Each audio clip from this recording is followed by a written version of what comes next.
2023 is nearly on its end, and we had some amazing 3D printers. But what to expect for 2024? But this is not a video like what we can expect in 2024. No.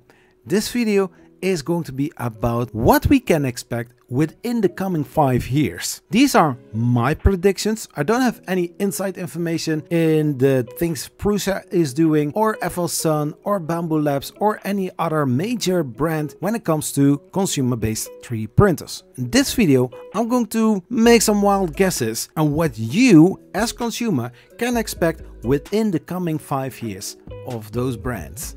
2023 was the year where we saw a lot of fast 3D printers hitting the market. One brand was even faster than the other, or within the same brand, one printer was even faster than the other one. We saw it happen. We saw many 3D printers coming to existence, and they are all fast and also going for bigger volumes, like the Orange Storm Giga from Elegoo, or the Delta 3D printer, the FL Sun S1 and T1. Very fast Delta 3D printers. All those printers have a board inside of it. From my days, you had a 8-bit board, then we went on to the 32-bit boards, and those had silent stepper drivers. Adding in a Raspberry Pi over USB, and you could put Clipper on the printer, making your printer faster. The only thing that you had to do, or still need to do, is, configure the Clipper firmware, and you have a fast 3D printer. But many brands took up this thing to make their 3D printer faster and faster. I don't want to go into full details how brands will do that. The main thing for you as a consumer, you want to have the fastest possible speed out of a 3D printer without having all the hustle that comes with clipperizing your 3D printer. You just want to buy a 3D printer that is fast, that delivers quality. Sometimes it's quality over quantity, but most of the people want quantity, quality, and low budget if possible. Now, basic standard 3D printers, i3 style 3D printers come standard, also fast printing speeds, and even with Clipper. So it is getting to the mass majority of the people. Almost everybody can hop on to fast printing speed. For the coming 5 years, I'll see that printers are getting faster and even more reliable, and getting some amazing models out of a 3D printer. Behind me, there are two very fast 3D printers. I'm talking about the QD-Tech X+3, Reality K1, and even a Bamboo Labs P1S with an AMS. Colors, we are going to talk about it a little bit later in this video. When we were in the period of the 32-bit board, where you add a Raspberry Pi, an add-on board, the CB1 and the CM1, something like that. Very cool, very nice technology. But those boards are 32-bit board, most of the time equipped with Marlin for a very short time. I think, and I will predict for the coming few years, that we also going to see faster boards as well.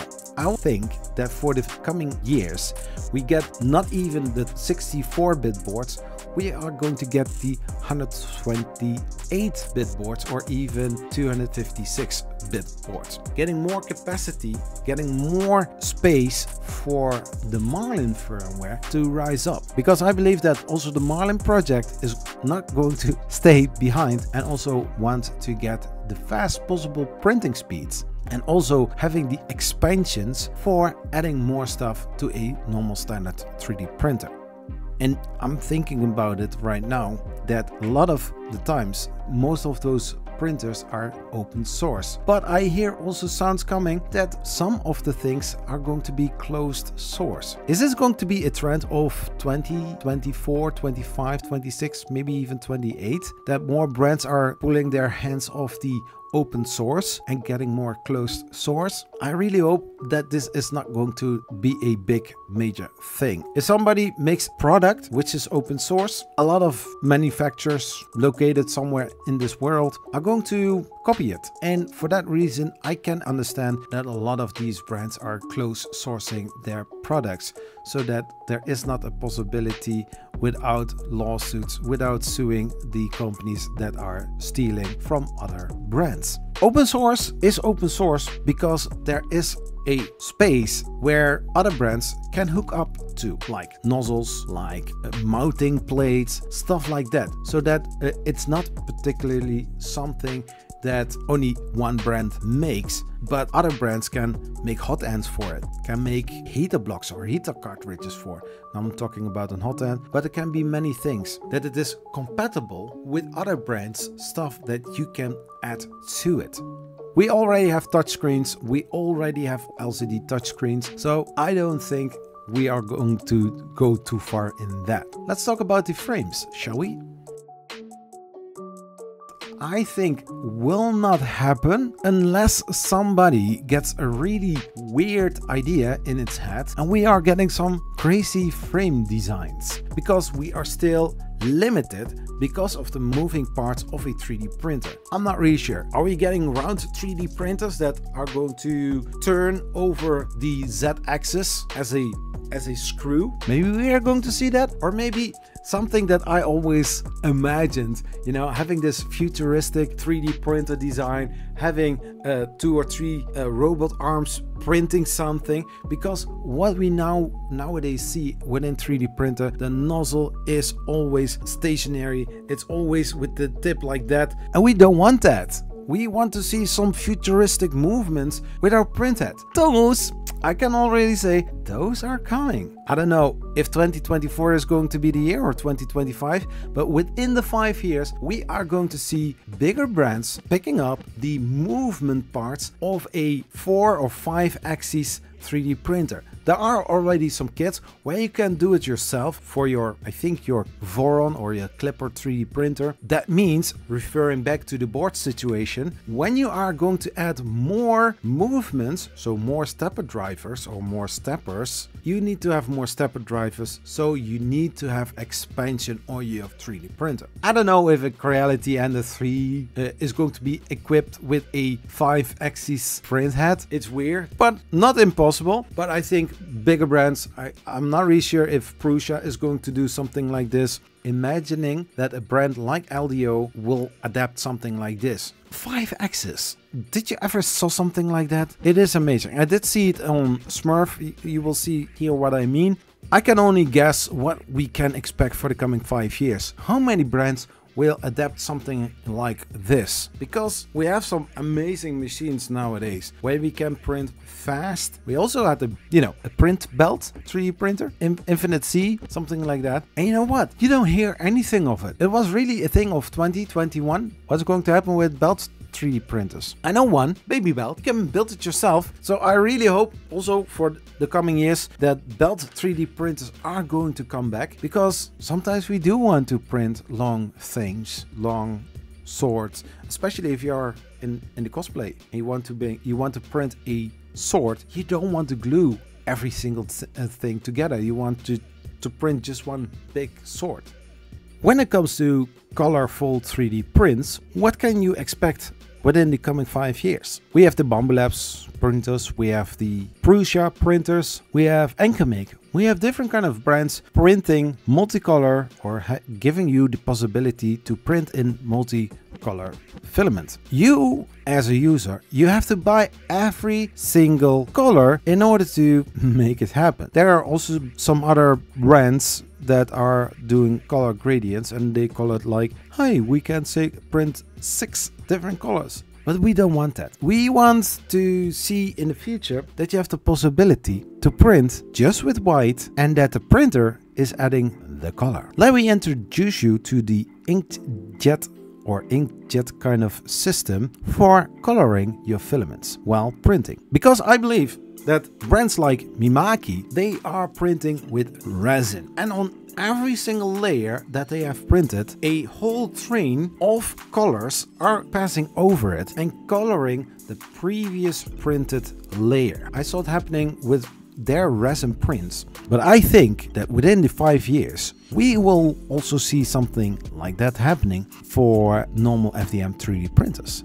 because you have a layer of 0.2 millimeters. If there is a possibility where this little train is passing over each printed layer, you will get the same kind of result. Maybe there are some brands already working on that, I don't know, but this would be a major changer for every single 3D printer user. I mean, I have some amazing prints coming out of my Bambu Labs P1S with the AMS unit. But the thing is, when I don't have the color, I cannot make something with multicolor, or you will get stuff that you don't want to have that kind of color. And how amazing would it be to have something that is multicolored and you are only adding a white spool of filament, and the only thing that you need to do is getting also the cartridges. I think that in the future we will see something like this for consumer-based 3D printers. And wouldn't it be awesome to print all colors in one model without you having AMS units to print 4 times that much of,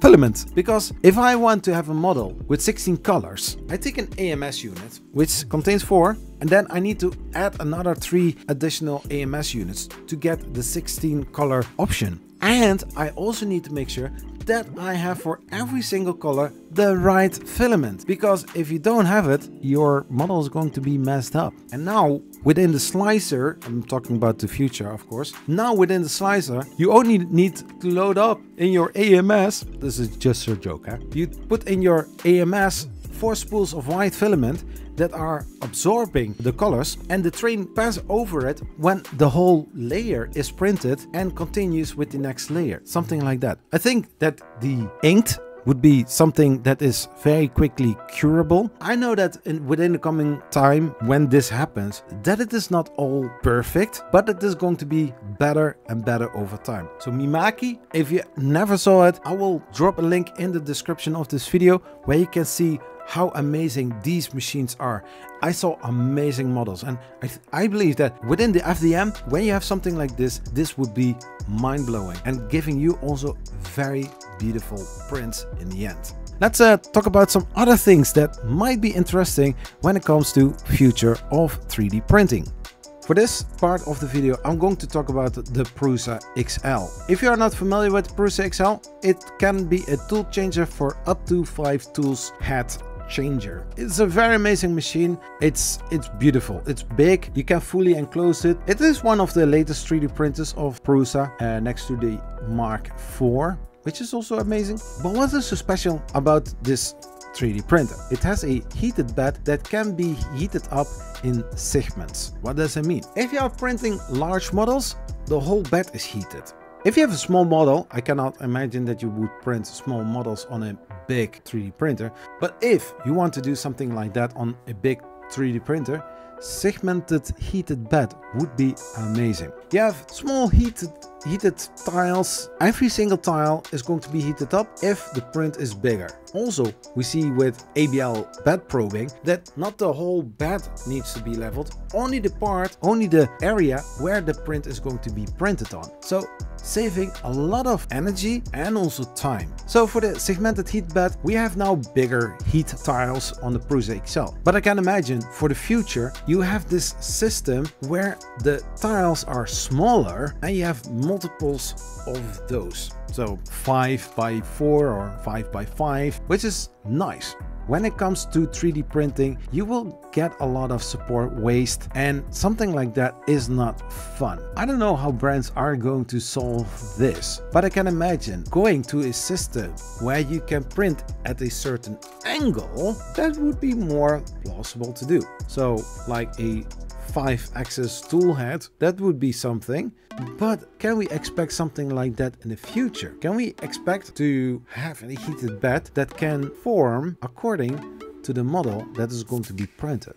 That would be insane. I think that something like that would be something for the future past 5 years. But I'm curious if something like that could happen, like just little adjustment. Okay, you tell me, if it is very bold to have a heated bed that can form according to the bottom side of a 3D print, what do you think? Let me know in the comments. Polar 3D printers, I already had one.